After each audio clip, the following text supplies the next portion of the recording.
দেওয়ানি কার্যবিধি 1908 এর model test 4-এ সবাইকে স্বাগতম। প্রথম প্রশ্ন, সুপ্রিম কোর্ট ব্যতীত বাংলাদেশে কত প্রকারের দেওয়ানি আদালত রয়েছে?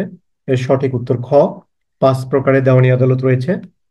সর্বনিম্ন কোর্ট হচ্ছে অ্যাসিস্ট্যান্ট কোর্ট, তারপর senior assistant court, joint district court, additional district court এবং ডিস্ট্রিক্ট কোর্ট।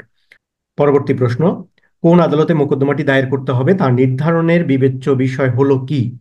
অর্থাৎ কোন একটা আদালতে যখন আমরা মোকদ্দমা দায়ের করব, সেক্ষেত্রে আমাদের কোন বিষয়টি সবার আগে বিবেচনায় রাখতে হবে? এর সঠিক উত্তর গ, বিচারের ক্ষমতাবান সর্বনিম্ন আদালত রয়েছে কিনা। অর্থাৎ যে আদালতে দায়ের করব সেই আদালত সর্বনিম্ন কোর্ট কিনা। এরপর আমরা বিবেচনায় নেব যে তার আর্থিক কিংবা আঞ্চলিক এখতিয়ার রয়েছে কিনা, বিষয়বস্তুগত এখতিয়ার রয়েছে কিনা, এগুলো পরবর্তী বিবেচনার বিষয়। প্রথম বিবেচনায় আমরা রাখবো যে এটি সর্বনিম্ন কোর্ট কিনা।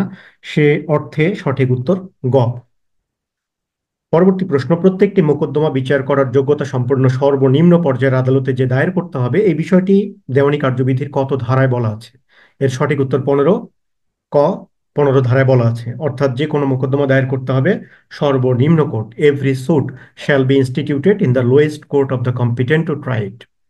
অর্থাৎ যে কোনো মামলা দায়ের করতে হবে সর্বনিম্ন কোর্টে, এই কথাটা বলা আছে দেওয়ানি কার্যবিধির 15 ধারাতে। আমাদের পরবর্তী প্রশ্ন, কোন আইন দ্বারা দেওয়ানি মামলার আর্থিক এখতিয়ার নির্ধারণ করা হয়? এর সঠিক উত্তর ক, দেওয়ানি আদালত আইন 1887। দেওয়ানি কার্যবিধি অনুযায়ী মামলা পরিচালিত হবে, কিন্তু দেওয়ানি আদালত গঠিত হবে এবং তাদের আর্থিক এখতিয়ার কত টাকা হবে সেটি বলা আছে দেওয়ানি আদালত আইন 1887-তে। পরবর্তী প্রশ্ন, সহকারী জজ আদালতের আপিল এখতিয়ার কত টাকা পর্যন্ত? এর সঠিক উত্তর, আপিল গ্রহণের এখতিয়ার নেই। আমরা জানি সহকারী জজ সর্বনিম্ন দেওয়ানি আদালত।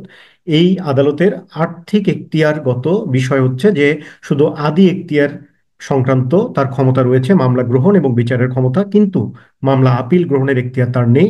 আপিল গ্রহণের এখতিয়ার শুধুমাত্র ডিস্ট্রিক্ট জাজ এবং এডিশনাল ডিস্ট্রিক্ট জাজ। আমাদের পরবর্তী প্রশ্ন, যুগ্ম জেলা জজ বা জয়েন্ট ডিস্ট্রিক্ট জাজ আদালতের কোন এখতিয়ার নেই?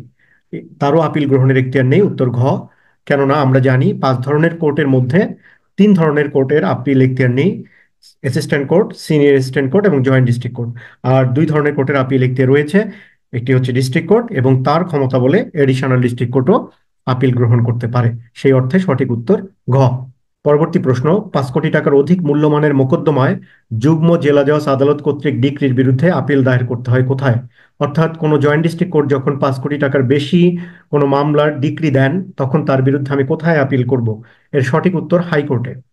কেন হাইকোর্টে? কারণ 5 কোটি টাকার নিচে হলে জয়েন্ট ডিস্ট্রিক্ট কোর্টের সিদ্ধান্তের বিরুদ্ধে যেতে হবে ডিস্ট্রিক্ট কোর্টে বা জেলা জজ আদালতে, এবং 5 কোটি টাকার বেশি হলে যেতে হবে হাইকোর্টে। এই জন্য সঠিক উত্তর খ। পরবর্তী প্রশ্ন, সকল স্মল কজেস কোর্ট কোন আদালতের অধস্তন? আমরা জানি এক ধরনের স্মল কজেস কোর্ট কিংবা ক্ষুদ্র মামলার আদালত এদেশে রয়েছে, সেটি ধারা 3 অনুযায়ী হাইকোর্ট এবং জেলা জজের অধস্তন হবে। অর্থাৎ হাইকোর্ট এর অধস্তন, জেলা জজ কোর্টের অধস্তন, সেই অর্থে সঠিক উত্তর খ।